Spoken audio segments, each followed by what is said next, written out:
Have you ever wondered why someone would risk a storm, a shark, and a half-rotted canoe just to find a whale tooth? Before we start, likes and subscribes help me keep making these. Where are you listening from? Drop your city and time in the comments. I'm always reading them thinking, wait, people in England listen to history stories to sleep. Okay, tonight we are talking about Fiji. But before we go anywhere, get cozy. Like actually cozy. Pillows good? Blanket situation handled? Perfect. Trust me on this one. You hear the waves before you see them. A slow, dragging hush that sounds like breathing. The air is thick and sweet, touched with salt and the green of wet leaves. You are standing on the edge of a small Fijian village, maybe around the early 1800s, when Europe still thought the Pacific was a rumor wrapped in mystery. Coconut smoke curls from a distant fire, and someone is pounding kava roots. That steady, soft thud that feels like a heartbeat through the soil. It's humid enough that your hair sticks to your skin, and you can taste the sea in every breath. You walk toward the shore, where men are gathered around a canoe carved from a single tree trunk. The wood gleams dark and wet, polished by salt and sweat. A few of them are laughing, that easy musical laughter that comes from people who know the rhythm of the sea better than the rhythm of clocks. They're preparing for a trip, not for war, not for trade, but for something far stranger, a hunt for teeth, whale teeth, to be exact. You see, in Fiji, teeth weren't just decoration, they were currency, diplomacy, devotion, all woven together into a gleaming white spiral of value. They were called tabua, and they weren't found easily. A single tooth, smoothed and polished until it gleamed like moonlight, could seal a marriage, stop a war, or save a life. It could also start one. Imagine that. Your entire social reputation could hinge on whether you had access to a particularly impressive molar from an animal that spends most of its life several hundred meters underwater. It's a little absurd, but that's history. Gloriously, beautifully absurd. You crouch near the edge of the canoe as a man named Ratu, the village chief, ties the final knots on a woven sail. His fingers move quick and sure, and he hums under his breath, a low tune that sounds like a memory. You don't understand the words, but you feel them. They sound like a story, maybe one told 100 times, around smoky fires, about ancestors and the teeth of the ocean god. You notice how reverently everyone handles the rope, the paddle, even the air. Nothing about this feels casual. The sea is not a thing to be conquered here. It's a partner, unpredictable, but deserving of respect. Ratu glances at you and smiles, not warmly, but knowingly, as if to say, you have no idea what we're about to do you? And honestly, you don't. The canoe slides into the water. You feel that quick drop in your stomach as your feet leave the solid earth. The ocean rocks beneath you, gentle but powerful, like something alive. You can't tell where the land's smell ends and the sea's begins. Earth, salt, and the faint metallic tang of something deep. Someone passes you a piece of dried taro wrapped in banana leaf, and you chew it slowly, trying not to look as pale as you feel. Hours pass in that timeless rhythm of paddle, wave, paddle, silence. The horizon blurs into a molten gold. You drift in that half trance, that travel over water brings, the one where time softens around the edges.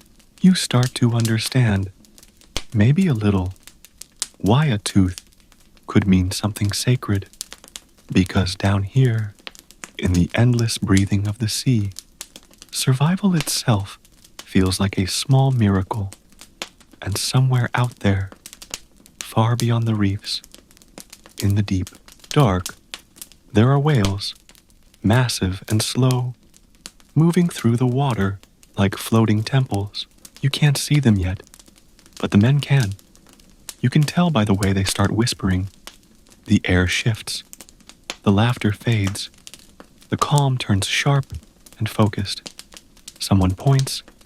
There, just at the edge of the world, a plume of mist rising, faint and ghostly, against the fading light.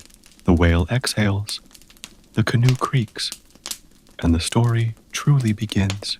The whale's breath drifts across the water like smoke. You can almost smell it.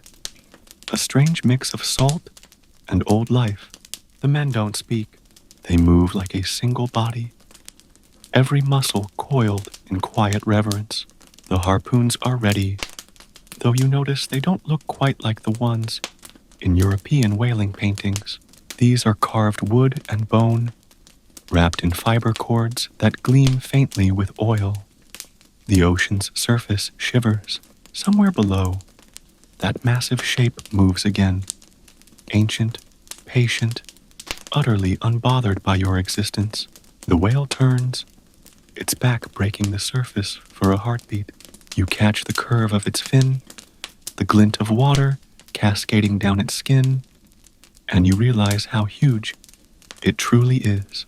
The canoe is a leaf next to it. You can't help it. Your pulse quickens, but the men don't rush. They wait, and in that waiting, there's something like faith. You can feel the centuries of repetition in their movements, a rhythm passed down like inheritance. Ratu whispers a few words. You don't understand the language, but the tone is unmistakable. Permission. The sea accepts. The air thickens. Then the harpoon flies. It cuts the silence clean in half. For a moment, nothing. Then, chaos. The whale dives. The line screams through the men's hands, and water erupts into shards of light. The canoe lurches violently, and you nearly tumble overboard. Someone grabs your arm, their grip iron hard. The rope strains, the wood creaks, and you realize you're holding your breath. And just like that, it's over. The line goes slack. The men sag, gasping. One laughs shakily, as if the whole sea just played a prank on them. They don't look disappointed, though. The whale isn't the enemy here. It's part of the ritual. The hunt isn't about death. It's about connection. The teeth come from whales that wash ashore or that are gifted by the ocean after storms. But this pursuit is symbolic, a test of respect, courage, and patience, a conversation between man and sea. By the time they return to shore, the sun has sunk, leaving a bruise-colored scuss over the water. Torches flicker along the beach, throwing long shadows across the sand. The women are singing, soft, steady, the kind of melody that feels circular, like it could go on forever. The men carry bundles of palm and cloth, their shoulders slick with seawater. You follow them inland, past woven huts and sleeping dogs, into the village clearing where the chief's house stands. There, on a woven mat, sits the prize, a single tabua. It gleams under the firelight, curved and smooth, the color of old ivory. You kneel beside it, drawn in by its quiet glow. It's heavier than you expect, dense, solid, warm from the fire. You run your fingers along its surface, and it feels alive somehow. The air around it is hushed, almost sacred. This one, Ratu, explains softly, was given by the sea itself, carried in after a storm, tangled in seaweed and coral. When found, it was offered to the gods, then passed from hand to hand, from a marriage to a peace treaty to a birth celebration. Each time, it gathered new meaning, new weight. You start to see it differently now, not as an ornament, but as a vessel, a whale tooth that has traveled through lifetimes, carrying the stories of people who saw themselves as part of something vast and breathing. Outside, the rain begins, soft at first, then steady, a low percussion that fills the night. The smell of wet earth rises, the torches hiss. You sit under the thatched roof, listening. The village drifts into quiet conversation, the way people do when the day has been long and the sea has been kind. Someone hands you a bowl of kava. You drink. It's bitter, earthy, numbing. The edges of your thoughts blur.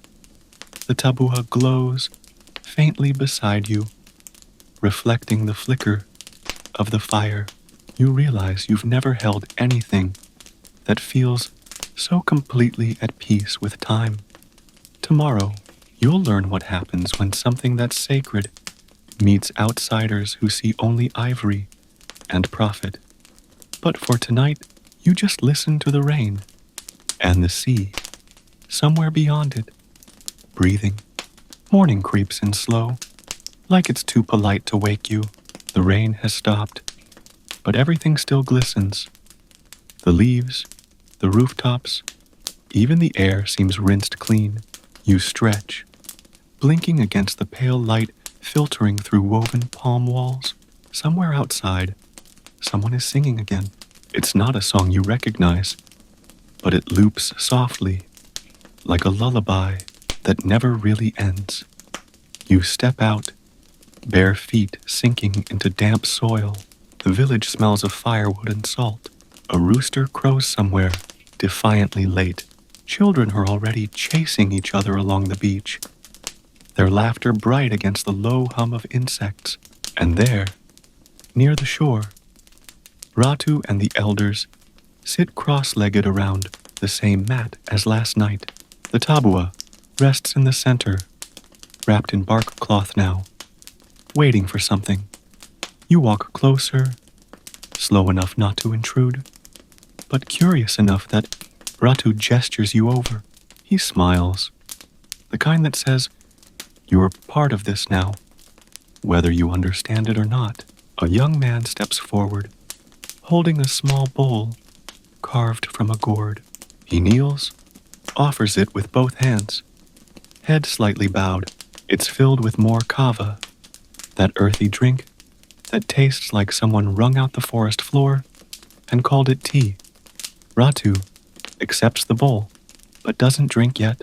He speaks in low tones, rhythmic and careful, like each word is chosen with precision. Someone translates for you in a whisper. They're beginning a sevu-sevu, a traditional ceremony of welcome and exchange. It's easy to think of it as a ritual of gifting, but it's more than that. It's a language built out of offering. The tabua, the kava, the words, all are part of the same conversation, a way of saying, we are here, we see you, we are connected. You watch as Ratu lifts the whale tooth gently, pressing it to his forehead, before placing it before an elder woman with silver-threaded hair. She accepts it, touches her forehead to it too, and murmurs something soft. A few tears glint on her cheeks, but she's smiling. Later, you'll learn that her son was lost at sea seasons ago, and this tabua was once his. The ocean took him, and now, in a quiet way, it's brought him back. The villagers chant together, low and even, a sound like the heartbeat of the island. The air feels thick with meaning, even though you can't translate a single line. It's the kind of moment that doesn't need language. You just feel it. You glance toward the horizon. The sea stretches out wide and silver, shimmering under the early light. Somewhere beyond that, somewhere impossibly far, are the ships, the outsiders. They've been coming for years now.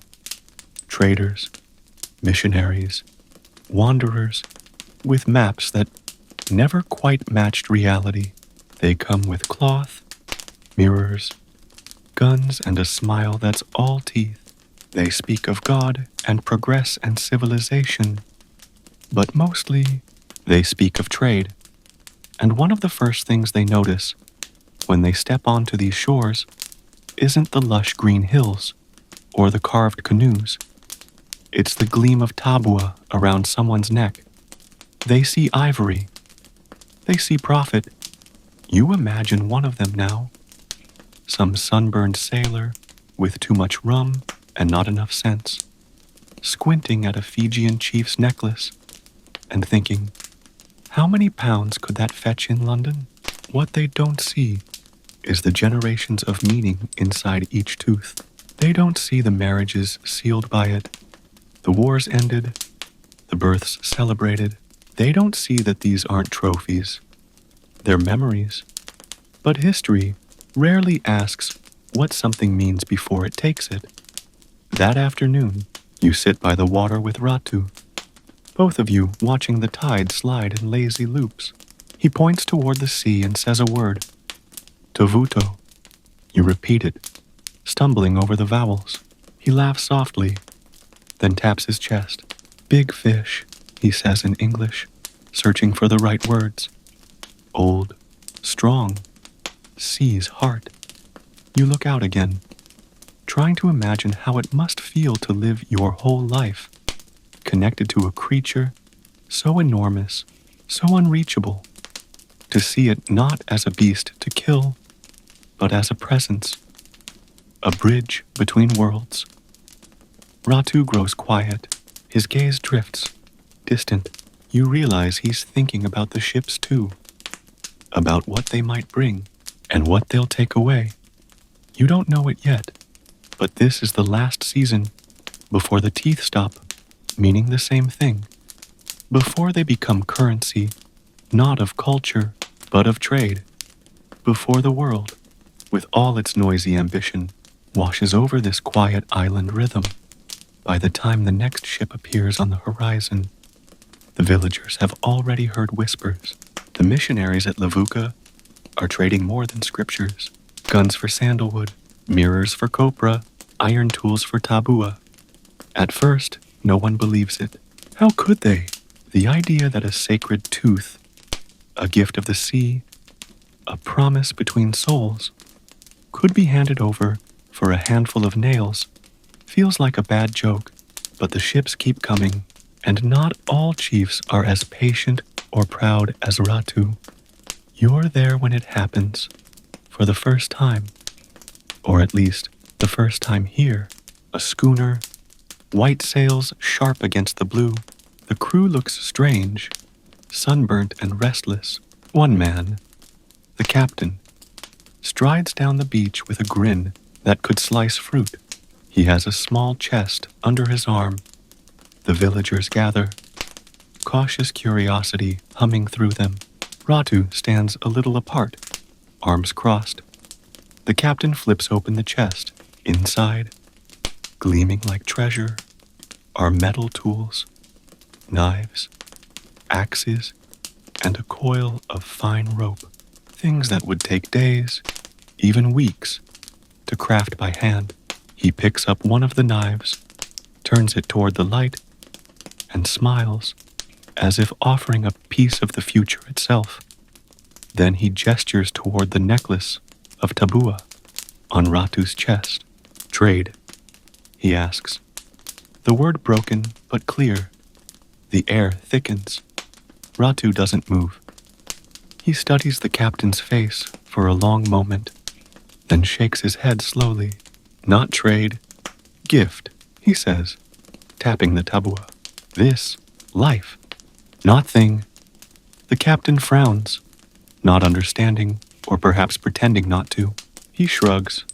smiles again, and leaves the knife on the sand. Then he walks back toward his ship, already confident someone else will take the offer soon enough. And someone does. A younger man from a neighboring village visits days later, his arm bleeding from a fishing accident. He sees the metal blade, sharp and gleaming, and decides a tooth from his grandfather's chest might be worth the trade. Just one tooth. But that's how it starts, isn't it? The first small exchange, the first hairline crack in something ancient and whole. By the next moon, traders are everywhere. They speak a jumble of English and Fijian, moving from village to village, with pockets full of shiny promises. And for the first time, tabua begins to leave the islands, wrapped in canvas, stuffed into chests, carried across the sea to be sold as curiosities in faraway cities where no one knows their names. You walk through the market one afternoon, watching men haggle not over food or cloth, but teeth, whale teeth, hundreds of them, some raw, some polished, some already strung with twine for sale. The air smells of sweat and ambition. You catch snatches of conversation. Queen Victoria's collectors pay by the pound. American traders bought 20 last month. They say one chief traded 50 for a musket. You feel sick. Later that night, Ratu sits by the fire, silent for a long time. The flames paint his face in soft orange, the lines around his eyes deepening. He turns to you finally and says, "When a gift becomes a price, the world forgets who it belongs to." You don't answer. What can you say? He picks up a tabua from beside him, holds it out. "Take this," he says. "Keep it." You hesitate. "I can't." He smiles faintly. "Not trade. Memory. When the teeth are gone, remember they had voices. You take it. It's smooth, warm, heavier than it looks. Somewhere beyond the village, waves crash softly, as if the ocean is listening, or maybe warning. The stars above seem closer tonight, sharper somehow, like they're watching too. And though you don't know it yet, that gift will follow you long after you leave these shores. A reminder that every sacred thing the world ever touched was once misunderstood before it was lost. The next morning begins in silence. No laughter, no children running barefoot through the palms. The village feels hollow. You step outside and see that half the men are gone. Off with the traders, they say, to bring back goods, to learn the new ways. But there's a heaviness left behind, as if the land itself is holding its breath. Ratu sits by the water again. He looks smaller somehow, his great shoulders slumped, eyes tracing the horizon as though searching for something that isn't there anymore. The canoe, once the pride of the village, now leans on its side, half buried in sand. The salt has eaten into its edges. You sit beside him, wordless. The tide rolls in slow and tired, like even the ocean has grown weary. After a while, Ratu speaks, not to you, but to the sea. "When I was a boy," he says quietly, "a tabua was born with us. A baby came into the world, and the family would polish a tooth, hold it up to the wind, and whisper its name. The tooth would grow old with the child. When they married, it was offered. When they died, it was buried beside them. The sea would take it back." He turns to you, eyes like weathered stone. Now the teeth go where no one remembers their names. There's no bitterness in his voice, just a deep, tired sadness, the kind that comes when something sacred slips quietly away and the world doesn't even notice. You look out over the reef. A ship drifts in the distance, smaller than the ones before, but hungrier. A new trader, maybe, or a missionary with a trunk full of Bibles and an agenda wrapped in politeness. The wind shifts, smoke rises from another part of the island. Not war, but clearing land for the new cotton fields the missionaries are so proud of. Civilization, they call it, the beginning of prosperity. But for who? You wander inland later, following a narrow trail lined with ferns and hibiscus. You pass small shrines tucked into the roots of banyan trees, places where offerings once lay, now mostly empty. A few cracked shells, a faded flower, a single strand of twine that once held a tabua, and you feel something heavy stir in your chest. Guilt, maybe, or just the uneasy realization that history is never as far away as we think. At the top of the hill, you find an older man weaving mats under a mango tree. His hands are slow, deliberate. He looks up when he sees you. You're the one who came with Ratu, he says. His English is halting, but kind. You nod. He gestures for you to sit. For a long time, neither of you speak. The wind hums through the trees. Finally, he says, "You know, we do not fear the ocean. We fear forgetting." You ask what he means. He smiles faintly, eyes drifting to the sea. The ocean keeps what we give it. But people, we forget. We trade our memories for shiny things. He ties the end of the mat with a knot and leans back. Whale teeth used to carry the breath of the ancestors. Now they carry the smell of foreign pockets. The wind picks up, warm and sticky. You can smell rain somewhere far off. The man begins humming. The same melody you've heard since the first night. That soft circular tune that feels both prayer and lullaby. You close your eyes and let it wash over you. The world feels slower here, softer. But beneath it all, you can sense the shift, the quiet, creeping sound of change. Not loud, not sudden, but steady, like erosion, like the way the tide eats a cliff, one grain at a time. You open your hand, and there it is, Ratu's tabua. You turn it over in the fading light. It catches the sun for just a moment. That same pale gold glow, that same impossible smoothness. You think of the whales below, still moving through the deep, unaware of the bargains made in their name. You wonder if they can feel the pull of it all, the way their bones and teeth and spirits are being scattered across 1,000 greedy hands. The man beside you stops weaving. He looks at you, then at the tabua, and says, almost like a whisper, "Don't let it sleep too long. Stories die when no one tells them." And for the first time since you arrived, you understand exactly what he means. That night, you dream of whales, not the soft, gentle kind you see in watercolor paintings, but immense shadows moving through endless blue, bodies like islands, eyes that see centuries.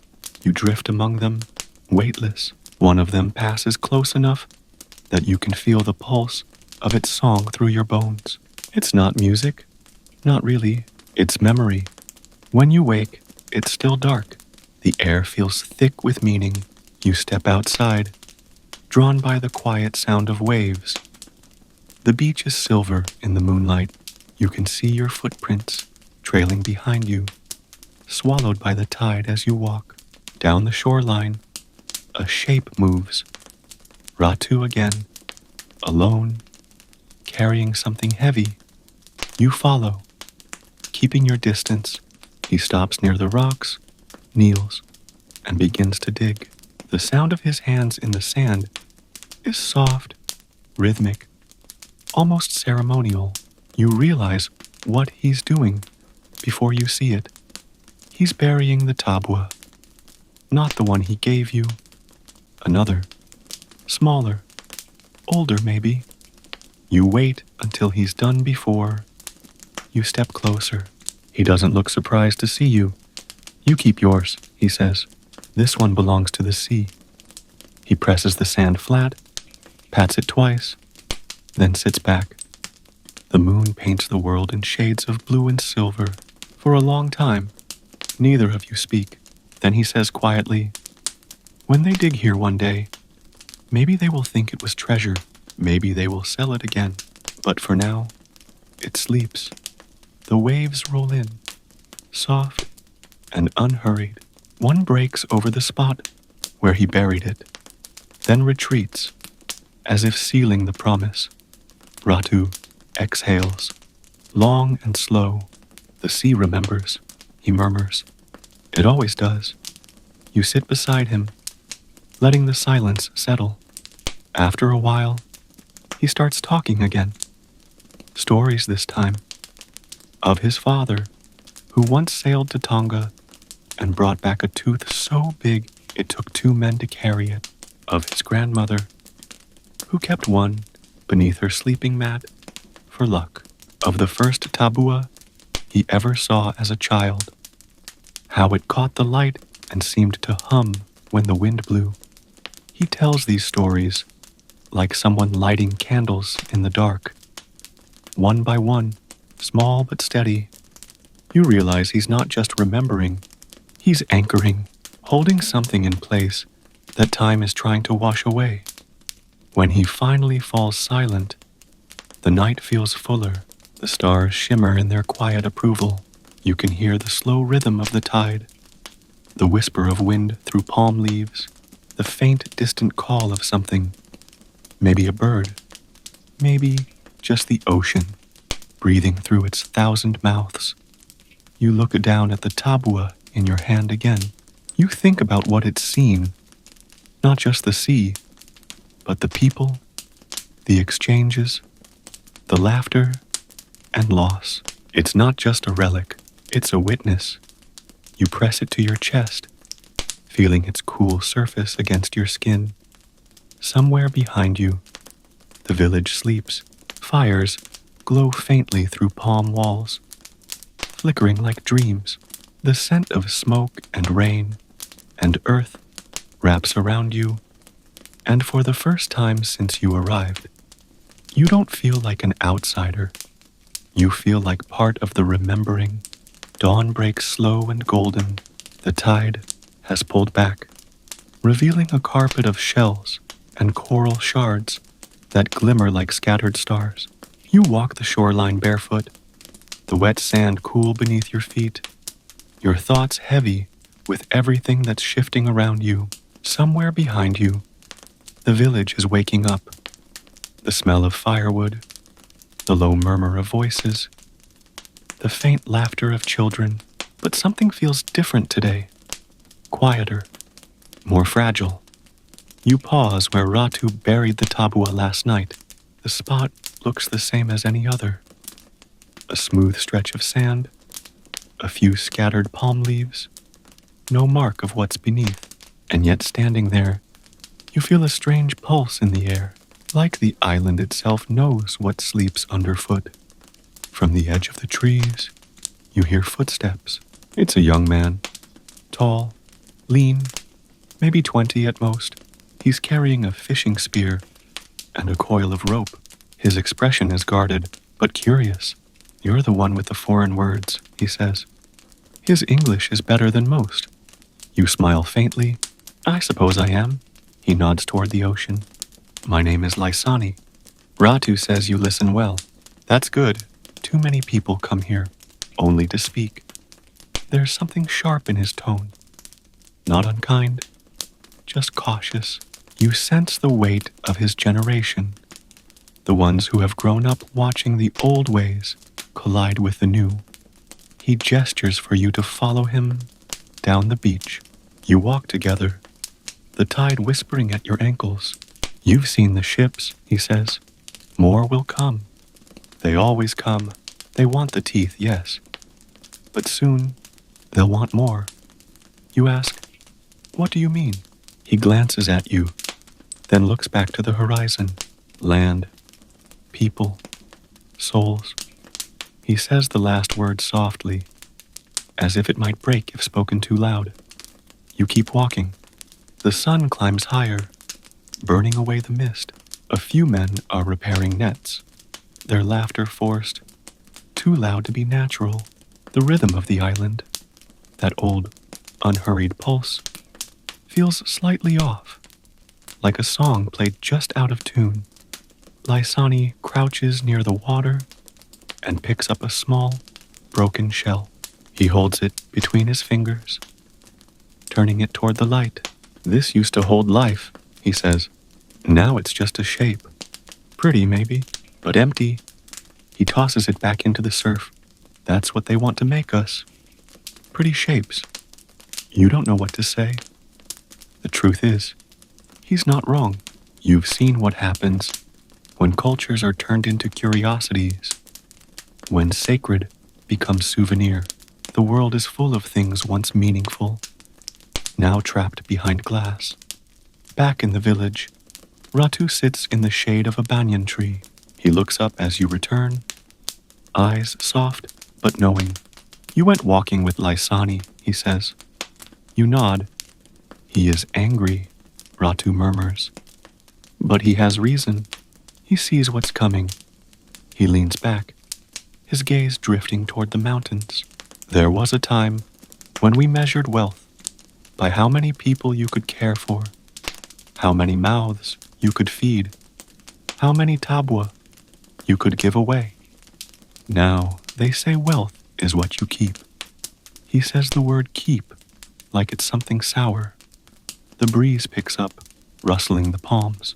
Somewhere, a conch shell sounds, long and low, calling people to gather.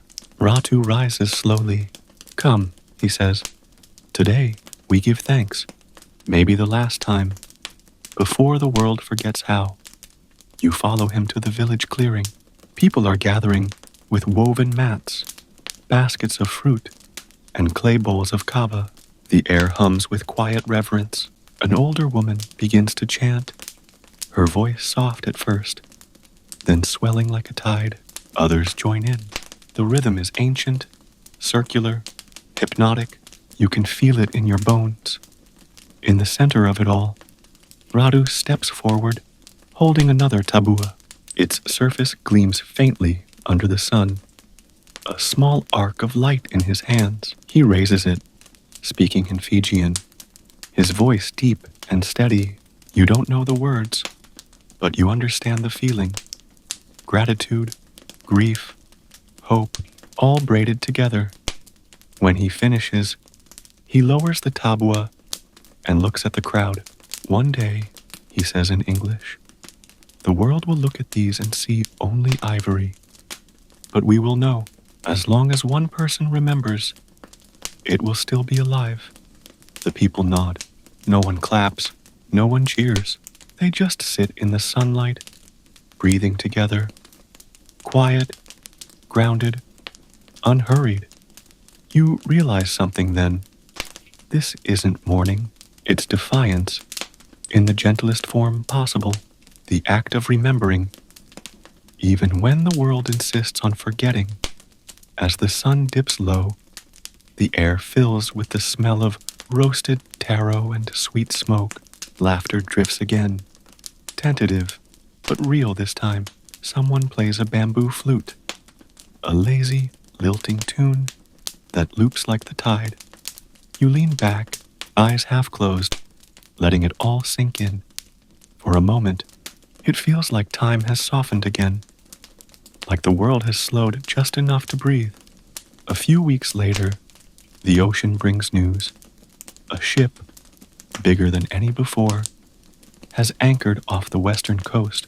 It's not a trader this time, but a mission vessel, carrying men with white collars and soft voices who talk of salvation and progress. They carry crosses, hymn books, and promises, and somewhere in their cargo holds, are crates full of tabua. You and Ratu travel there together.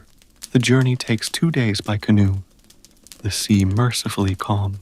You row in silence most of the way, the only sound, the slap of water and the creak of wood. Occasionally, Ratu hums that same low tune again, a song of the sea that's half memory, half prayer. When you arrive, the mission outpost looks like something torn from another world. Wooden houses with painted shutters, fences made from imported timber, and a bell tower that gleams white under the sun. A young missionary greets you, his accent crisp, his smile fixed. "Welcome, friends," he says. "You come to learn of God's truth?" Ratu just stares at him for a moment, then nods politely. "We come to see what you trade," he says. The missionary's smile falters. "Trade? No, my friend. We bring faith." Ratu glances at the crates stacked behind him. "And faith comes in boxes now?" You almost laugh, but the missionary doesn't. His face tightens, the polite mask slipping for a second. "These," he says stiffly, "are gifts, offerings to help your people." But when one of the crates cracks open, you see what's inside. Dozens of whale teeth, bleached white, perfectly polished, each one tagged with a small slip of paper bearing neat English script. Donated for conversion work. Lavuka Mission. Ratu's jaw tightens. You see it, the storm in his eyes, but he doesn't raise his voice. He just steps closer, picks up one of the tabua, and holds it up to the light. "You know what this means to us?" he asks softly. The missionary hesitates, then says, "A token of peace, I presume." Ratu smiles. "A slow, sad thing.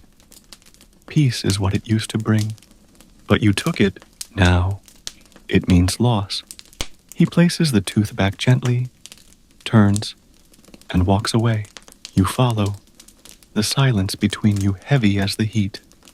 That night, you camp by the beach, near the mission. The waves sound softer here, but the sky feels strange. Too still, too bright. You watch Ratu sit alone by the fire, staring at the tabua he carries always, the one he's refused to trade, to bury, to give away. You ask quietly, "Why keep it if it hurts to see what it's become?" He doesn't answer right away. He rolls the tooth in his hands, thumb tracing its smooth curve. Finally, he says, "Because when they forget what it means, someone must remember, and if no one else does, then it will be me." He looks at you then, the firelight flickering across his face. "Maybe you too." You nod, the words catching in your throat. The fire pops softly, sparks floating upward like lost stars. Beyond the glow, the sea murmurs, patient, eternal. You wonder if the whales still sing out there, somewhere in the vast dark. You hope they do, because maybe that's what this story is. A song that never stopped, only changed shape. A story carried in teeth and tides, waiting for someone quiet enough to listen. You lie back on the sand, the tabua still warm in your palm, and let the sound of the waves lull you toward sleep. The world feels old again, slow, almost kind, and though you know the tide will turn, for this one moment, everything feels remembered.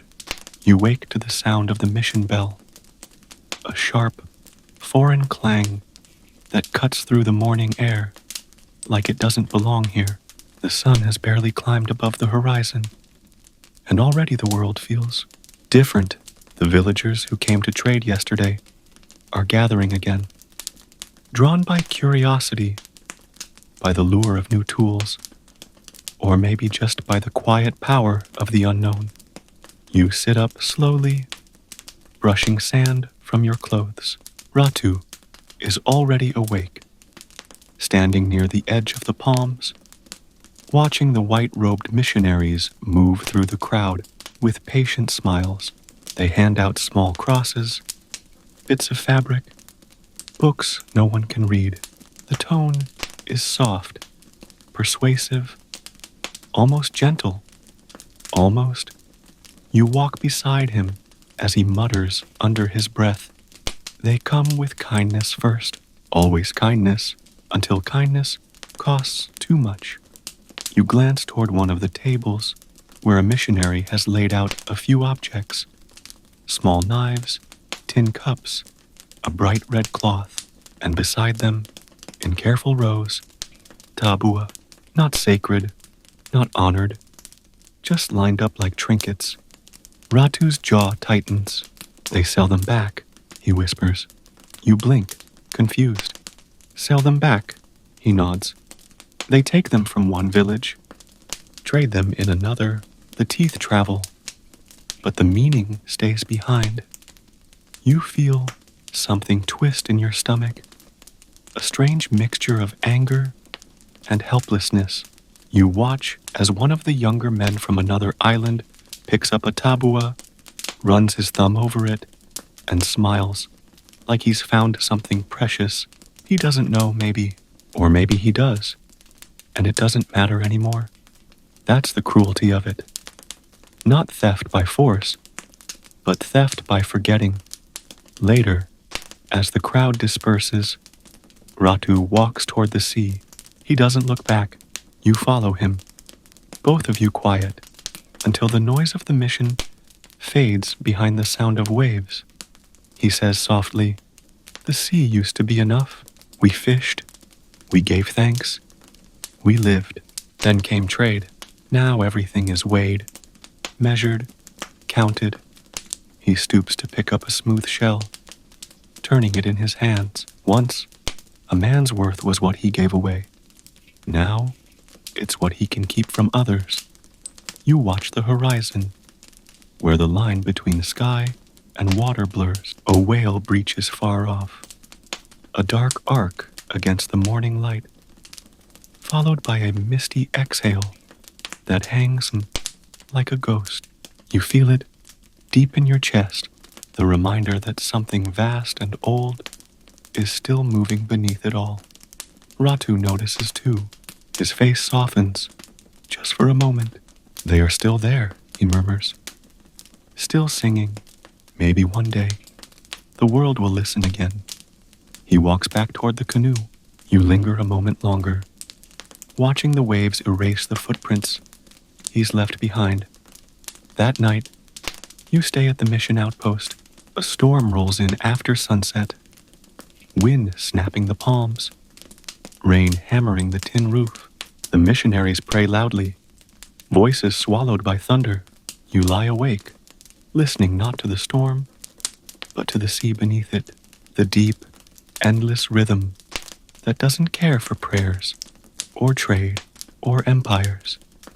It's strange, but comforting, that indifference. When you finally drift to sleep, you dream again. This time, you're underwater. The light above you is faint, the color of old glass. You see the whales again, immense, slow, deliberate. One turns toward you, and for a moment, you meet its gaze. There's no malice there, just age, just knowing.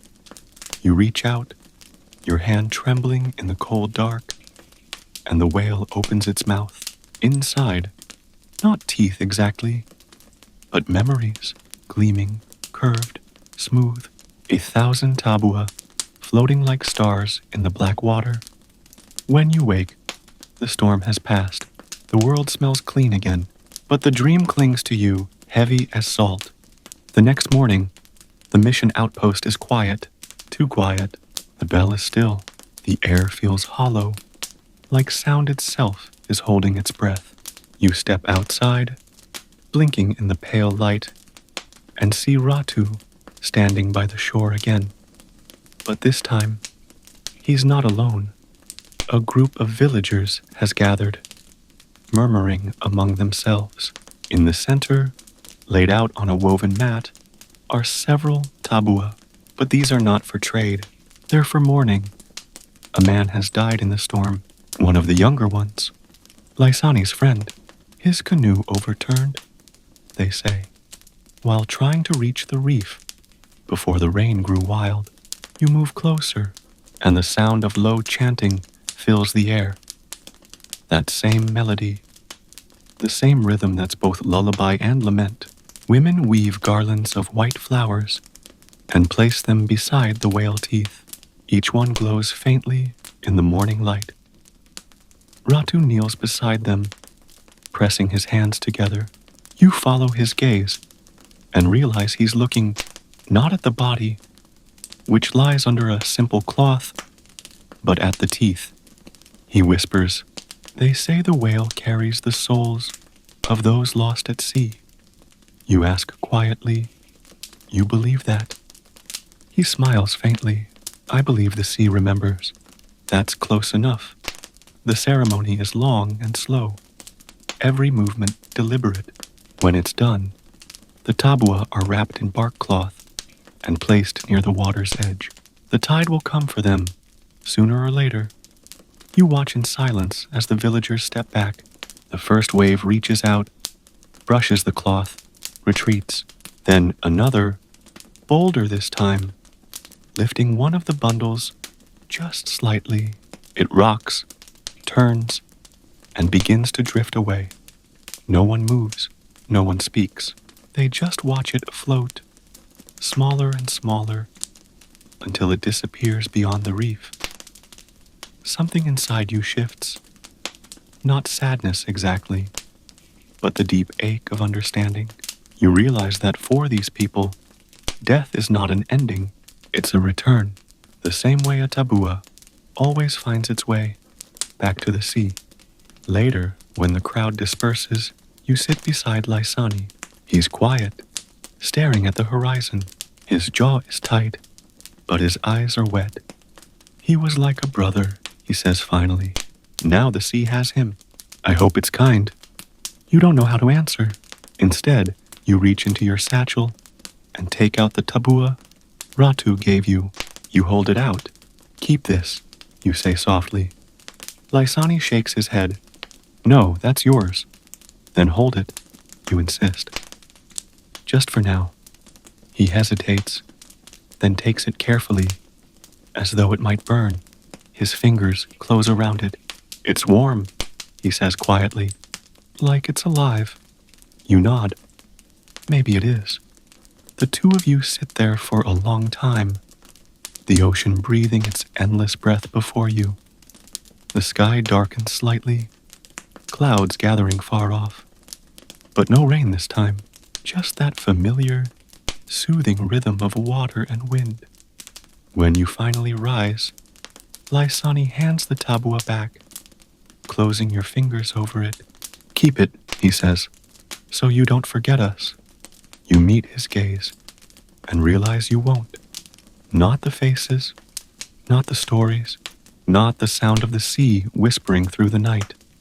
You tuck the tabua close to your chest as the first evening stars appear, one by one. And as the light fades, you feel it again. That quiet pulse, that living memory, reminding you that even when things are taken, their meanings have ways of surviving, sometimes softly, sometimes only in dreams, but surviving all the same. Days pass like slow-moving clouds.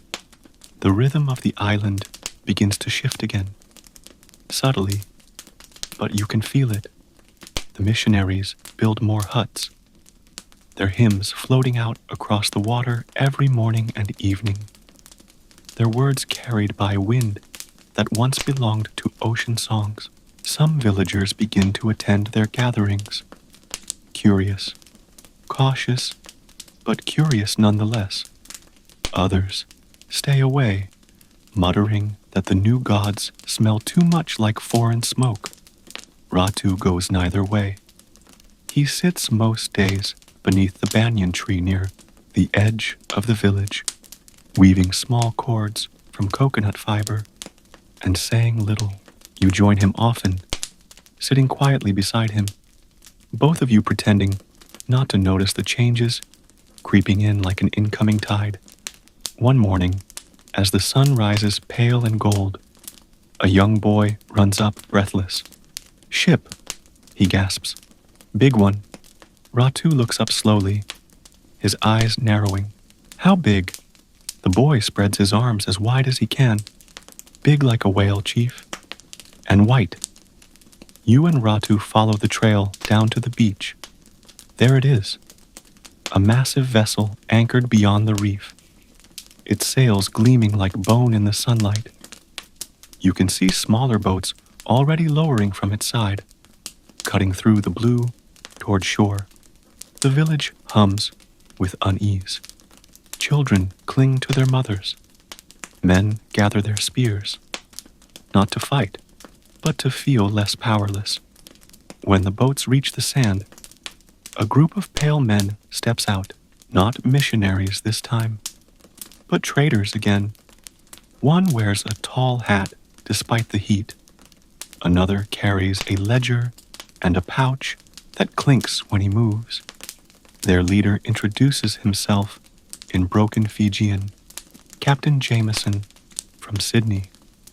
"We come to trade," he says, smiling in that practiced way that always means trouble. Whale teeth, sandalwood, maybe some men for work. The last part lands like a rock in still water. Ratu's voice stays calm. "Work where?" The captain shrugs. "Queensland, maybe Tahiti. Pay good money." You can see the way the younger men look at each other. The brief flicker of temptation. Adventure, travel, promise. They don't yet know what kind of work he means. Ratu steps forward. "No men leave this place," he says firmly. "Not for your money." The captain's smile doesn't fade, but his eyes sharpen. "Then teeth maybe," he gestures, and one of his men opens a crate. Inside, axes, cloth, shiny trinkets, glass bottles that catch the light, and on the other side of the crate, gleaming like pale moons, dozens of tabua, some crudely drilled with holes, strung like jewelry. Your stomach turns. Ratu doesn't look surprised. He just says quietly, "You bring them back again." The captain nods cheerfully. Trade travels both ways. The villagers murmur. You can feel the tension ripple through the crowd. Awe, greed, confusion, anger. Ratu kneels, scoops a handful of sand, and lets it run through his fingers. "This is how the sea takes land," he says to no one in particular. Grain by grain. He stands, looks at the captain, and adds in English, slow and heavy. "You trade with ghosts." The captain frowns. "Ghosts?" Ratu nods. "Those teeth already belong to the dead." The captain laughs awkwardly, unsure whether it's a joke. But Ratu turns away, walking back toward the village, shoulders square. You follow him, the sound of the trader's voices fading behind you. Back in the shade of the banyan tree, he sits again, rubbing his temples. "They will keep coming," he says, "until the sea itself grows tired." You sit beside him. What will you do? He looks out toward the water, where the great ship rocks gently beyond the reef. "Wait," he says, "and remember." That night, you see the glow of fires along the beach where the traders camp. The sea reflects it, gold and red, like burning teeth scattered across the waves. You lie awake, listening to the wind, wondering how long memory can last before the noise of the world drowns it. The following weeks blur together, the kind of time that feels soft around the edges, where days blend into one another, like watercolor bleeding into water. The traders move on, but their wake remains. A few villagers have begun wearing bits of glass and metal from the ship. You see one of them trade a chicken for a tiny mirror. Another offers coconuts for cloth-dyed blue. The missionaries, meanwhile, look quietly pleased. Every trade, every exchange, every smile. To them, it's all progress. Civilization arriving in neat parcels. You start keeping a small notebook, nothing fancy, just a record of what you see, hear, feel. The songs the women hum while weaving, the way the sea smells different before rain, the names people whisper for the whales they've never seen, but still believe in. You don't know why you write. Exactly. Maybe it's the same reason Ratu buries tabua, to save something before it's gone. One evening, you find Laisani sitting by the lagoon, carving something from driftwood. The light is fading, the air thick with the scent of salt and flowers. He doesn't look up as you approach. New ship tomorrow, he says quietly. Smaller, but they say it carries maps. Real ones. You sit beside him. Maps? He nods. They'll start drawing us soon. Our land, our names, our waters. He laughs bitterly. Maybe they'll draw the whales too. Give them borders. You don't know what to say. You just watch him carve. When he's done, he holds it up. A small shape. Rough, uneven, but recognizable. A whale, its body curved, its mouth open in song. For my brother, he says softly.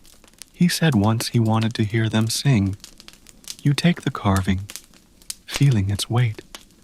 It's small enough to fit in your palm, but somehow it feels larger, like it contains an entire ocean. Do you think they still come? You ask. He shrugs. The whales, of course, but they stay farther now. The ships scare them.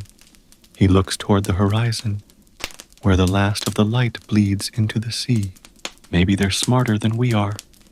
The night grows darker.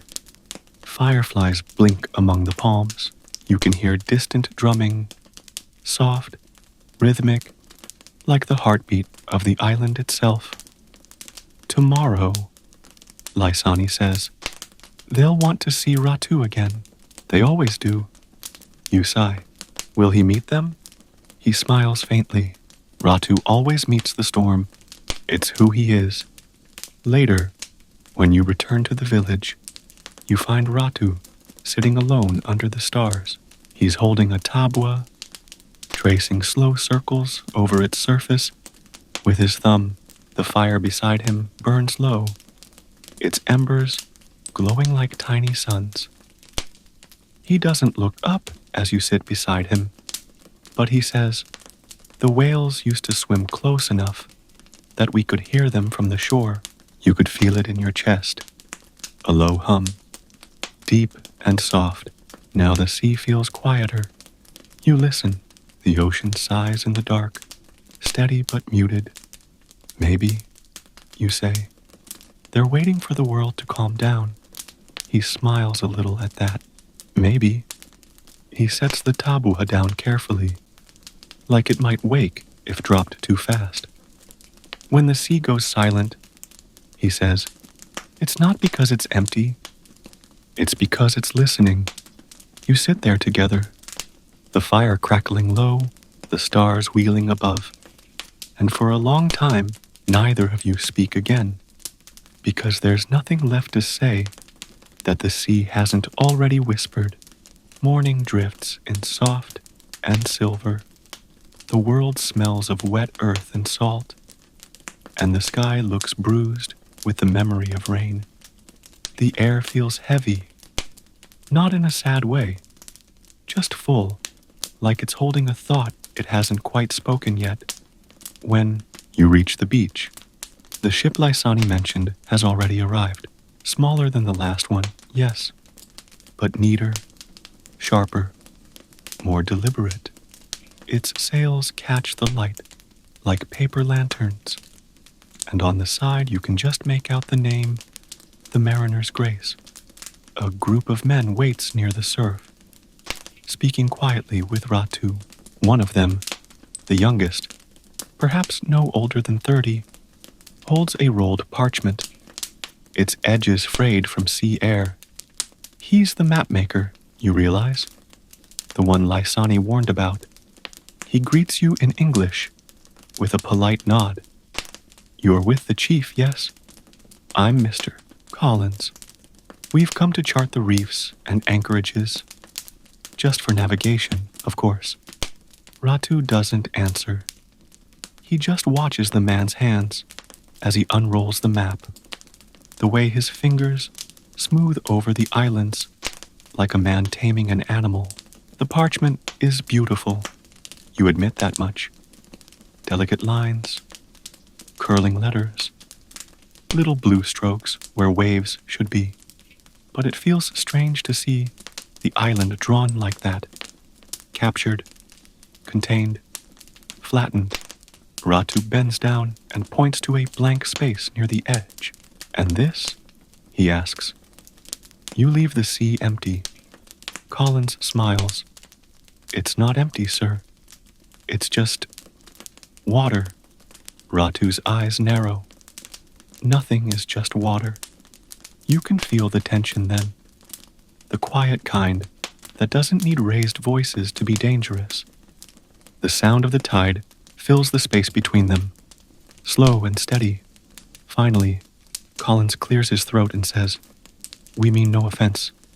The Admiralty simply wishes for accuracy. Names, coordinates, safe passages. Ratu stands tall. Then write this. The sea here belongs to the spirits of the whale. The passage is safe, only for those who listen. Collins hesitates, his pencil hovering uncertainly above the page. He doesn't write it down, of course. He just smiles again. That same thin smile all travelers wear when faced with things they can't understand, but won't admit they don't. When they leave, Ratu stands watching the boat row back to the ship. The parchment still lies open on the sand. You see where he's drawn the reefs, the lagoons, even small dots for villages. All so neat, so certain. Ratu says quietly, Once you draw something, you think you own it. You nod. Maybe they just want to remember where they've been. He looks at you. That's not remembering. That's keeping. A faint breeze stirs, tugging at the edge of the map. It flutters once, twice, then a small corner tears free and drifts out toward the sea. The paper lands on a wave and floats there for a moment before dissolving into nothing. Ratu watches it go. The sea remembers in its own way, he murmurs. Later, back in the village, Lysani sits by the fire, his face shadowed. They drew us? He asks when you tell him. You nod. He pokes at the embers with a stick. So now we belong on paper. There's bitterness in his voice, but also resignation, like someone describing a storm they can't stop. You hand him the small whale, carving he gave you before. Maybe this belongs on paper too, you say. Maybe that's how we keep things alive. He turns it over in his hands. No, he says softly. That's how we make them quiet. Outside, thunder mutters low and far away, as if agreeing. The first drops fall a few moments later. Warm, fat, lazy rain that smells of wood smoke and salt. It patters gently on the roofs, on the sea, on the tabua. Ratu keeps lined on his porch like sleeping animals. You lie awake that night, listening to the rain whisper across the thatch, wondering how many names the island has already forgotten. By the next morning, the rain has stopped, but the world feels softer, washed clean, edges blurred. The air hums faintly, like it always does after a long storm. When everything feels slightly out of time, you walk with Ratu along the cliffs above the bay. The sea below is calm again, blue and wide and breathing. He carries a basket in one hand. Inside, a few small tabua, old and yellowed, their edges worn smooth by decades of handling. You ask where you're going, but he just says to remember. The path winds through ferns and vines until it opens into a clearing that looks out over the ocean. There's an old stone here, flat, broad, carved faintly with shapes, almost erased by rain. Ratu sets the basket down and kneels before it. This is where the first whale came ashore, he says. Long before ships, long before us, the people say it sang even as it died. He takes out one of the tabua and sets it on the stone. Every few years, we bring them back here to remind the sea we still remember the song. He motions for you to sit beside him. You do. The wind tugs at your hair, and below you, the water moves in slow, endless rhythm, patient, old, and sure of itself. Ratu closes his eyes and begins to hum. The sound is low and resonant, vibrating in the space between you. It doesn't sound like a melody exactly, more like the voice of the sea itself, translated through human breath. After a while, you find yourself humming too, matching his tone without meaning to. The sound merges, folds together, and for a fleeting moment, the air seems to thicken, as though something deep below has paused to listen. When Ratu finally opens his eyes, he looks peaceful. That's how we speak to them, he says. Not with words, with remembering. He reaches into the basket and holds out one of the tabua. Take this one, he says. You hesitate. Ratu, he smiles faintly. You've carried one before. This one is older. It's heard more songs. Maybe it will teach you. You take it carefully. The weight familiar, yet different. It's darker than the others. Small fissures running through it, like the lines on an aged hand. When you press it to your palm, it's warm, impossibly warm, as if holding a heartbeat. He stands then, looking out at the horizon. The sea is changing, he says quietly. The people too. But maybe some things can't be taken. Maybe they just wait. The sun begins to dip lower, staining the water gold. For a moment, the whole world looks made of light. The kind of light that feels alive, like breath. You ask softly, do you think they'll ever stop coming? Ratu doesn't answer right away. He picks up another tabua, runs his thumb along its edge, and says, no, but the sea doesn't belong to those who arrive. It belongs to those who listen. He sets the last tooth down on the stone beside the others. Below, the waves crash softly, like applause for something only they understand. You stay until the light fades, the two of you sitting in silence. When you finally stand to leave, the tabua gleam faintly in the dusk. Not bright, not ghostly, just quietly alive. And as you walk back through the jungle path, you realize something simple, but vast. The sea forgets nothing. Not the ships, not the songs, not the ones who once believed it could hear them. It just waits, patient as tide. The next few days pass, like the pause between heartbeats. Everything's slower, quieter, slightly out of step. The mission bell still rings, but fewer people come now. The traders have gone for the season. The ocean feels fuller, louder somehow, as if reclaiming the silence. You spend your mornings with Ratu near the cliffs, helping him gather driftwood and mend nets. He doesn't talk much anymore, and when he does, it's usually to the sea. You've learned not to interrupt. One morning, you wake before dawn. The air smells of salt and rain again, but faintly sweet too, like flowers after being crushed. You walk to the shore and find Lysani there, knee-deep in water, his hands cupped around something. He turns as you approach. Look, he whispers.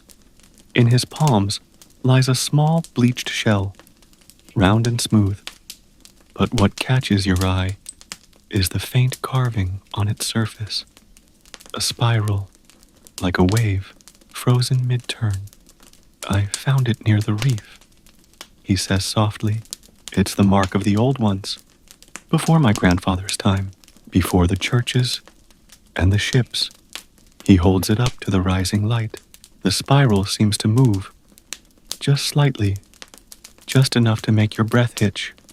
They used to carve these, Laisani says. When someone died far from home, they'd throw it into the sea so the spirit could find its way back. You ask, back to what?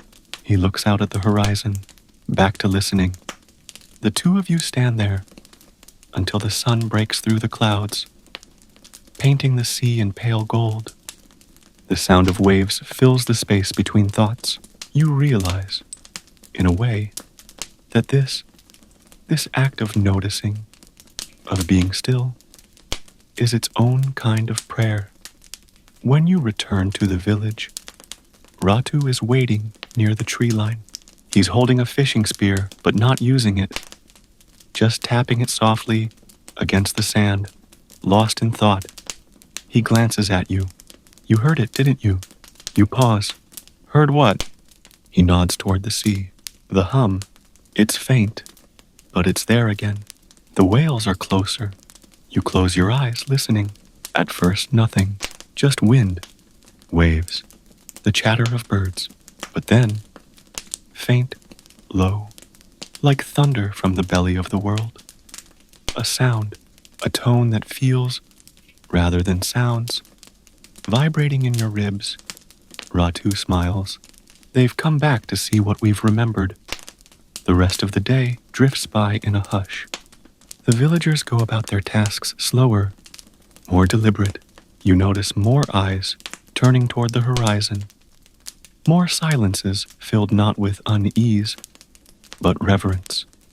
That night, under a sky heavy with stars, Ratu gathers everyone by the shore. A fire burns low, the flames small but steady. He speaks softly, his voice carrying over the sound of the tide. We've buried teeth, he says. We've given songs. We've forgotten and remembered again. Tonight, we thank the sea.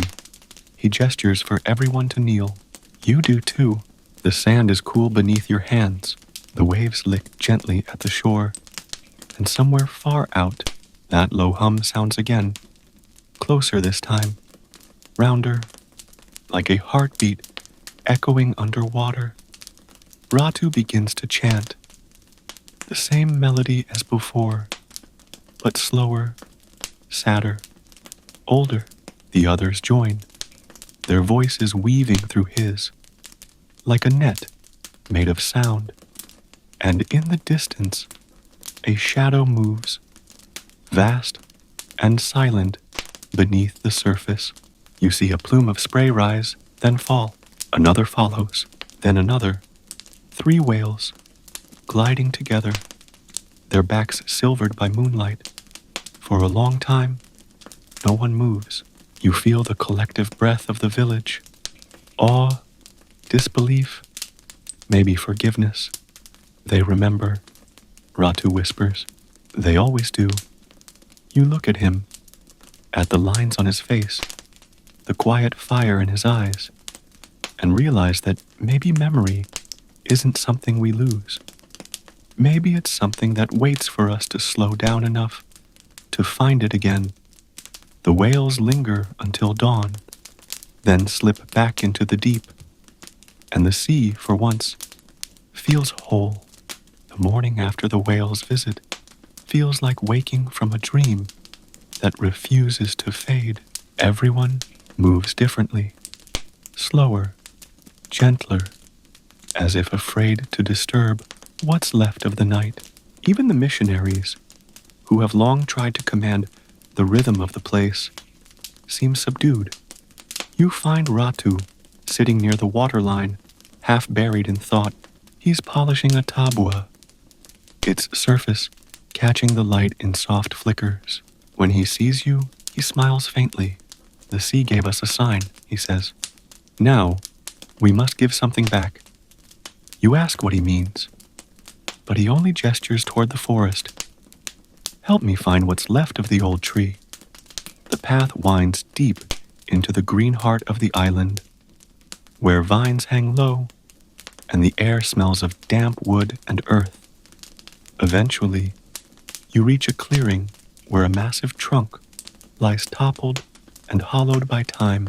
Its bark is carved with faint lines, circles, spirals, wave-like symbols, half erased by moss.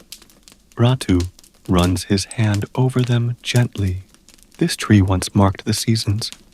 The people carved it after great tides, after storms, after the first whale songs. Now it's only a log, but it still remembers. He takes out a small knife and begins carving again. The blade moves slow, deliberate, tracing the faint spiral pattern Lysani showed you that morning. As he works, he talks, not like a teacher, but like someone thinking out loud. We've spent so long giving the sea our stories. Maybe it's time to give it silence too, so it can speak back. You sit beside him, watching. The sound of the knife against wood is rhythmic, calming. After a while, he stops, wipes the blade, and steps back.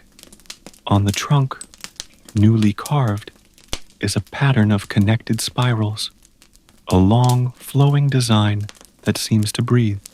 When we die, he says quietly, the sea takes our voices, but it leaves behind our echoes. This will be one. He takes the tabua from his belt, the oldest one, the one he never gave away, and places it inside the hollow of the trunk.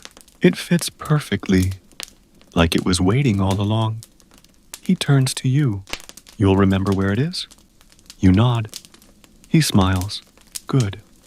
Then one day, when the world forgets, you'll bring someone here. Show them how the sea listens. You stand in silence for a long time. The air hums softly with insects and the slow, distant heartbeat of waves. When you finally return to the village, the tide is high. The water glows faintly in the fading light, phosphorescent, alive. You watch as children splash at the edge, their laughter echoing across the bay. Ratu stands apart, looking at the horizon. Everything changes, he says, but not all change is loss. You follow his gaze. Far out, where the sea darkens, a single whale breaches once, high, magnificent, glinting in the last rays of the sun. It lands with a sound that feels like thunder and prayer all at once. And as the ripples reach the shore, you realize you're smiling, not out of joy exactly, but out of that deep, wordless peace that comes when you finally understand what's worth remembering. The tabua still rests against your chest, warm, beating softly, like a heart, like the sea. The nights start to stretch longer. The moon rises later now, heavy and golden, a coin dropped into the horizon. When it does appear, its light spreads slow and milky across the sea, tracing the curves of waves and palm trunks until everything feels half real, like a memory you can still touch. You find yourself wandering more after dark. The air at night hums softer, the world reduced to simple sounds, the pulse of the tide, the whisper of wind through leaves, the occasional crackle of fire from the village. Ratu doesn't walk as much anymore. His steps have grown slower, his voice quieter, but his eyes, they still shine with that patient kind of fire that doesn't fade easily. Tonight, you find him near the shoreline, sitting on a rock, watching the dark water breathe. He doesn't turn when you approach, just says, "They're still out there." You follow his gaze, far beyond the reef. The sea glows faintly, a shimmer that might be moonlight, might be something else. The whales, you ask. He nods. They've always known how to wait. You sit beside him, and for a while, neither of you speak. The sound of the waves feels almost alive tonight. Rhythmic, conversational, every crash seems to answer the one before it. After a long silence, Ratu says softly, "When I was a boy, I used to believe the sea could tell the future. My grandmother said if you listened long enough, it would whisper the day of your death." He chuckles lightly. "I tried once, stayed by the shore 3 days straight, heard nothing but gulls and wind." You smile. Maybe it decided you didn't need to know. He nods. Or maybe it just wanted me to keep listening. He picks up a small shell, smooth and pink in the moonlight, and hands it to you. "When I go," he says, "throw this back for me. Don't keep it. Things like this. They don't belong in pockets." You want to protest, to tell him not to talk like that. But you can't. There's no fear in his voice, only calm acceptance. The kind that comes from a man who's lived his whole life in rhythm with something larger than himself. "You'll still be here," you say quietly, "in the sea, in the songs." He smiles. "Then listen well." The two of you sit there until the moon climbs high. At some point, Ratu hums, that same slow tune he's carried all these years. This time, you join him without thinking. The harmony feels natural, like a tide meeting at shore. When he finally stands to leave, he looks out at the horizon. "One last time, the sea remembers," he murmurs. "But it also forgives." You walk back together under the hush of palms, and behind you, the waves keep whispering. That night, you dream again, but differently this time.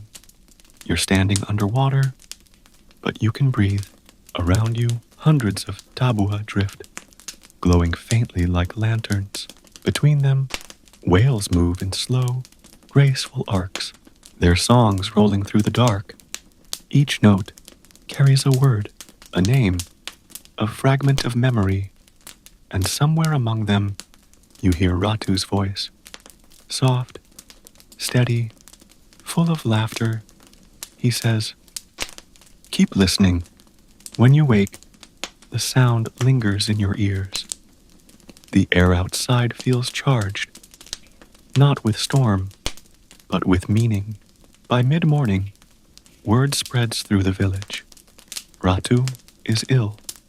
You find him lying inside his hut, propped up on woven mats, his skin pale under the flicker of sunlight filtering through the thatch. The air smells faintly of herbs and ocean. Laisani sits beside him, grinding leaves into a paste with slow, careful motions. When Ratu sees you, he smiles, tired, but still warm. "Ah," he says softly, "the one who listens." You kneel beside him. "You'll be all right," you say automatically. But even as you speak, the words feel like stones in your mouth. He chuckles. "Maybe, maybe not. But the sea is calm today. That's a good sign." You take his hand. Rough, calloused, warm. The same hand that's held so many tabua, so many stories. He looks at you for a long time before saying, "Do you remember the hollow tree?" You nod. "When I'm gone," he says, "go there. Bring the tooth I gave you. Bury it beside the others. And when you do, hum the song, even if you forget the words." The sea doesn't care for words. His voice grows softer. The spaces between sentences longer. People think the teeth are about trade, They were never about that.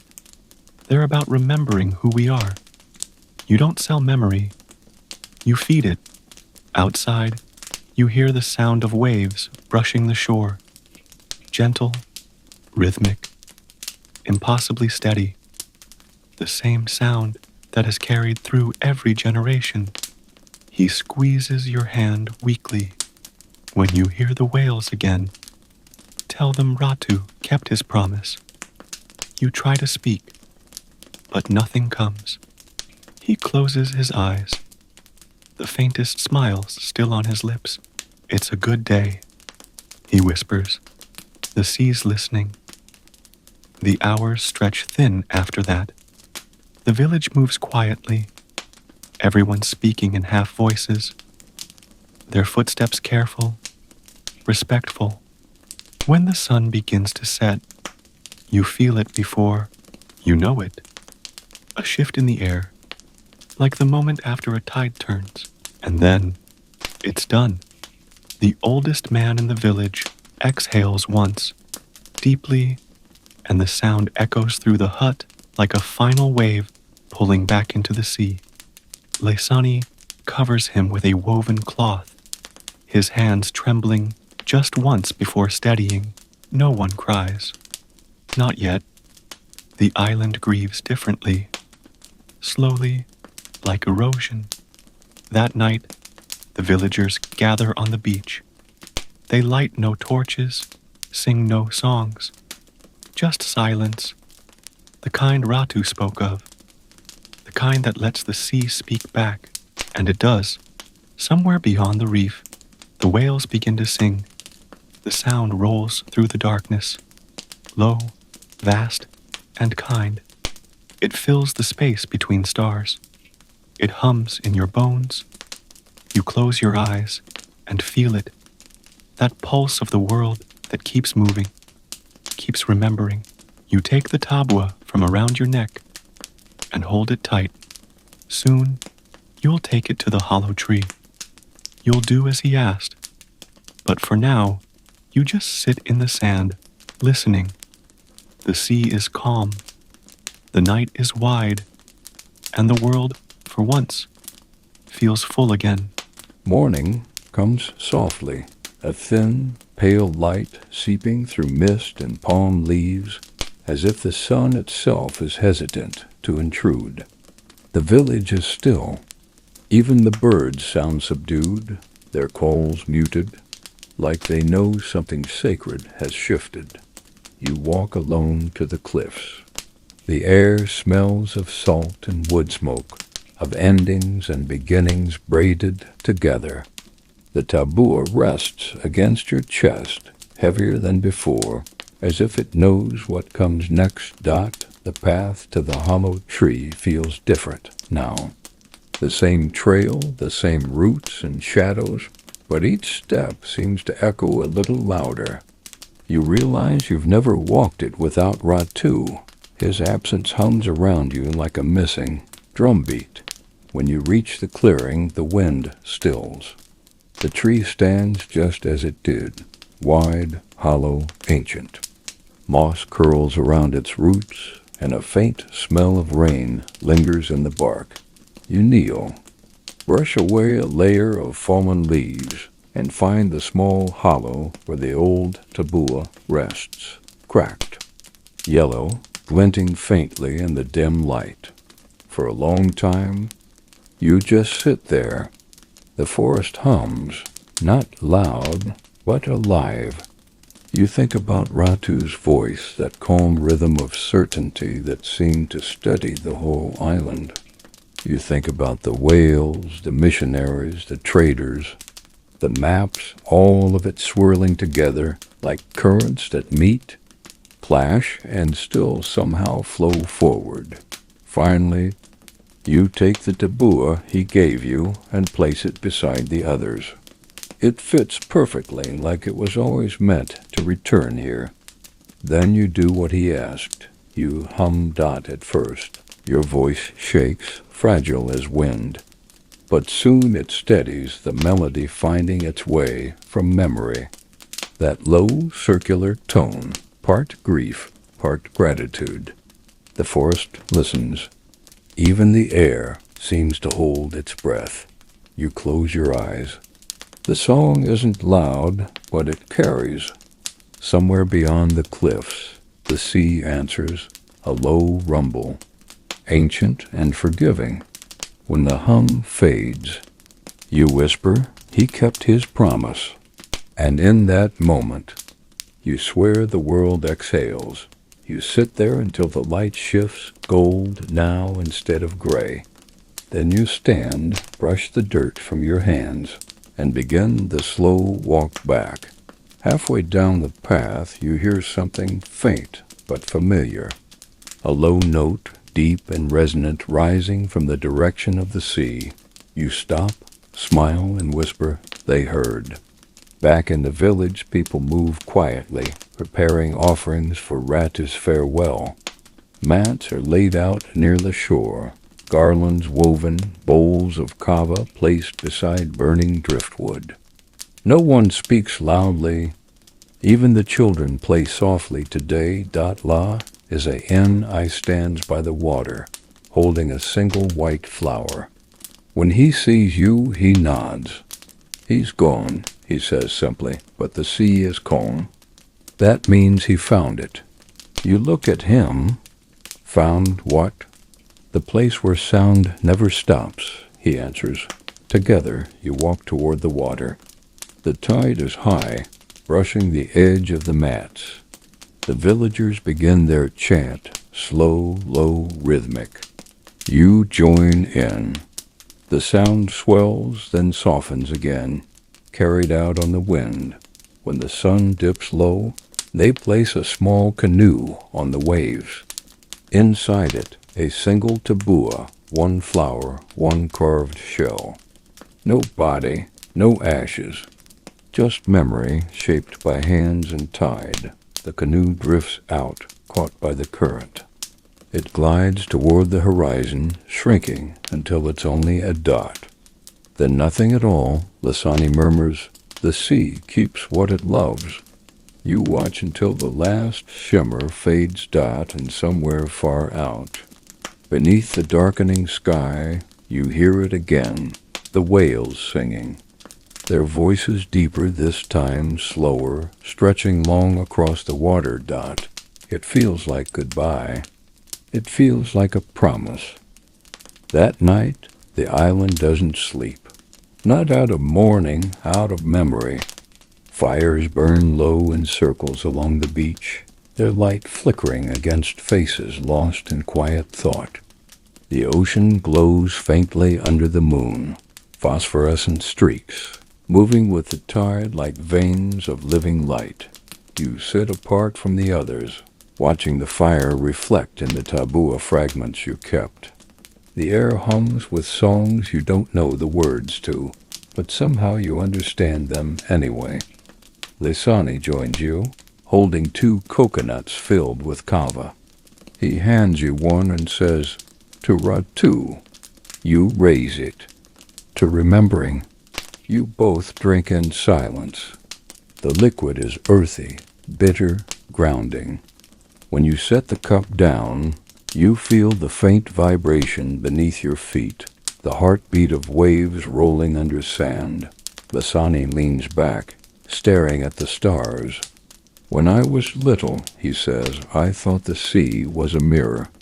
That if I looked long enough, I'd see the world underneath, the whales, the people who went before, the ones still waiting to be born." He pauses, then adds, "Ratu said that's not wrong, just incomplete. He said the sea doesn't reflect. It remembers."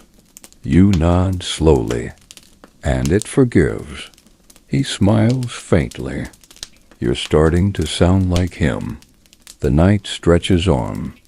People begin to drift away, their torches snuffed one by one. The fire crackles lower until it's just a faint glow in the sand. You and Lisani stay until the tide reaches your ankles. The water is warm, glowing faintly where it touches skin. You think about everything that's passed, The missionaries' quiet hymns, the traders' clinking coins, the maps, the songs, the shells, the teeth. So many ways of trying to name what can't be owned. When the last flame dies, Lisani says, "Tomorrow I go to the northern islands. They say there are still whales there, and people who remember their songs." You ask, "Will you come back?" He shrugs. Maybe, maybe not. But if you hear them sing again, you'll know I'm still listening. You smile. And if you don't, he laughs quietly. Then I'll be busy teaching the whales a new song. The tide pulls higher, up to your knees now, tugging gently. Neither of you move.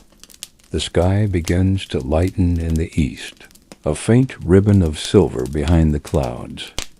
You look out at the horizon, the same line Ratu watched, the same sea that carried everything away, yet somehow brought everything back. You whisper, almost to yourself, "The sea never ends, does it?" Lisani shakes his head. No, it just changes shape. You stand there together as dawn unfolds, slow, deliberate, a golden sigh across the water dot. And in that moment, surrounded by the hum of waves and memory, you feel it again, that quiet pulse that ties everything together. Not faith, not grief, just belonging. You close your eyes and listen. The sea breathes in. The sea breathes out. And somewhere, far below the surface, the whales begin to sing again. Days stretch into weeks. The island settles into a rhythm that feels both old and new, like a song rewritten but still recognizable. The missionaries stay, though their voices seem quieter now. The traders come less often. And the sea feels closer somehow, as if it's leaning in to listen. You start waking earlier. The mornings are your favorite. Soft blue light spilling through the palms, the world still wrapped in sleep. You walk along the beach barefoot, the sand cool and damp. Sometimes you find shells arranged by the tide in neat little lines, as if someone invisible has been tidying the world overnight. One morning, you find something else, half buried in the sand near the water's edge. It's small and white, curved. For a second, your heart skips. Another tabua dot, but when you pick it up, you realize it's not old like Ratu's.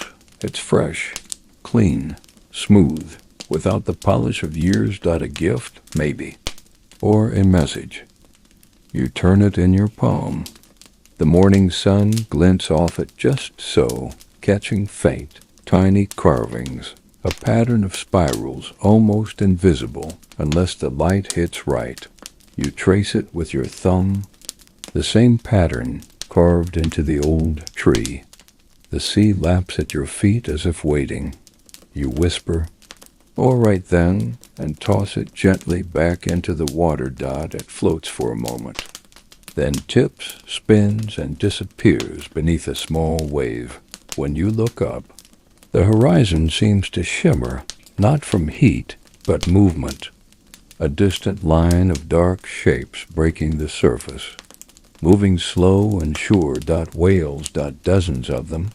You can't hear their song from this far, but you feel it, a vibration deep in the air. A hum that thrums through your ribs. You stand there until they pass, their dark backs slicing through light like calligraphy. Each time one exhales, a spray of mist catches the sun, glowing gold before falling away. Behind you, the village stirs, voices rising, calling to one another. Children run down to see, their laughter bright against a hush of water. Even the missionaries step from their huts, silent for once. The whales keep moving north, slow and patient, their wake trailing silver behind them.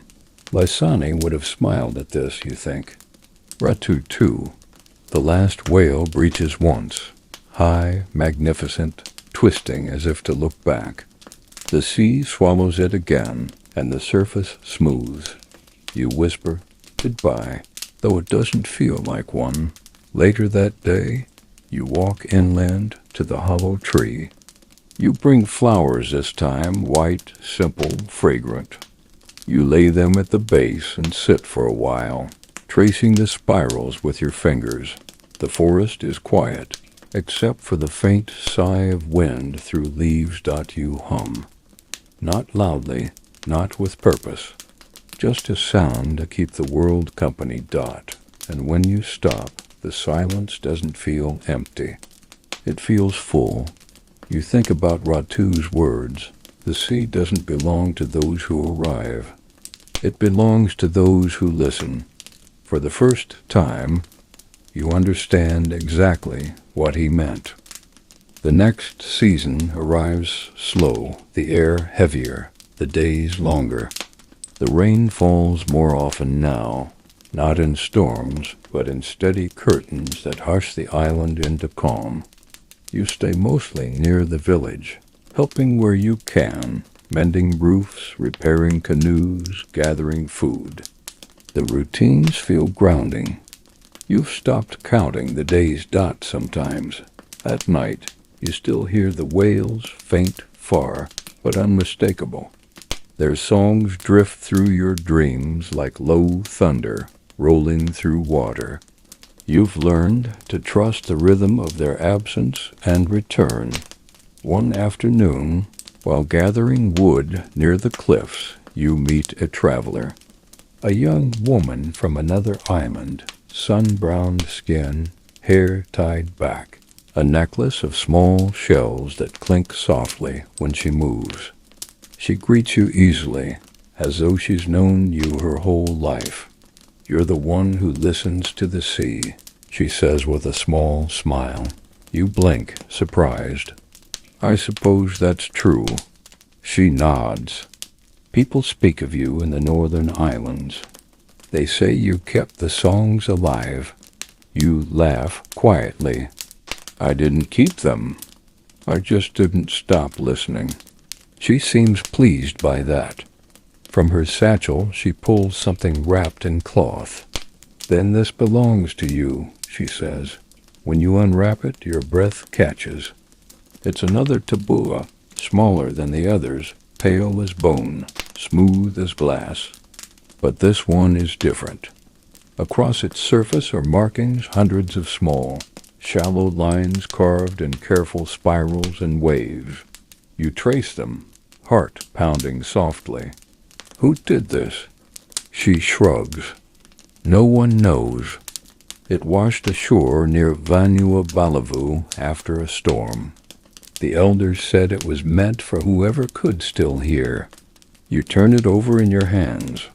It's warm from her touch, but beneath that warmth is something else, faint, steady, like a heartbeat. You hold it to your ear, half smiling at your own foolishness. But then you hear it, a low hum, not wind, not imagination. The sound is soft, deep, and familiar, a fragment of the old chant, looping like a tide that never stops. You look up. They're still singing. The woman nods. They always are. She stays the night in the village. You talk for hours by the fire, about the sea, the islands, the things people remember and forget. She tells you how in her home they call whale songs Beulah, Nen Hisami, the breath of the ocean. Before dawn, she prepares to leave. You walk her down to the shore. Keep it, she says, nodding to the tabua in your hand. If the sea chose you once, it will again. You thank her. She smiles, wades into the water, and climbs into her canoe. The tide carries her east, toward the pale edge of sunrise. You watch until she's a speck. Then gone. The waves lapped gently at your feet. The tabua hums faintly in your palm. You whisper, I'm still listening. And the sea, vast, endless, ancient, whispers back, not in words, in rhythm. In breath. It tells you what Ratu already knew, that nothing is ever truly gone. Everything that sinks eventually sings. The air changes again, drier now, the sea brighter, the wind more playful as it runs through the palms. Time on the island has begun to lose its shape. You no longer measure it in days, but in tides, and how often the whales pass, in the songs that drift faintly through the nights. The tabua the woman gave you has become part of your daily rhythm. You keep it close, sometimes hanging around your neck, sometimes simply holding it while you walk the beach. Its hum isn't constant. It fades when the sea is calm, returns when the wind turns west. Like it's breathing, one evening, you take it to the cliffs. The sun hangs low, melting into the horizon in ribbons of red and gold. You sit on the same rock where Ratu once watched the water, and for the first time since his passing, the silence feels companionable. You think of Lasani and wonder where he's gone. North, perhaps following the whales. You imagine him standing on another shore, hearing the same song, whispering the same thanks. The sea below shimmers with the glow of fish darting just beneath the surface. You take the tabua in both hands, close your eyes, and hum. The melody comes unbidden, the same one Ratu taught you, though now it carries a new softness. Halfway through, you feel it, a pulse in the air, like something enormous stirring below. The water ripples outward, wide and slow, until a dark shape rises, vast, glistening, magnificent. A whale. You stop breathing. It exhales, a great sigh of mist that catches the last light of the sun. Then another smaller shape surfaces beside it, a calf, moving in perfect rhythm with the mother. You realize you're crying, though quietly, without knowing when it started. The larger whale tilts its head, just slightly, and for a heartbeat you meet its gaze. Not human, not even animal, something older, deeper. Recognition without memory. You whisper. Ratut kept his promise. The whale lingers for a moment longer, then slips beneath the waves. The calf follows, and the water smooths over, glowing gold in their wake. You sit there long after dark, the tabua still warm in your hand.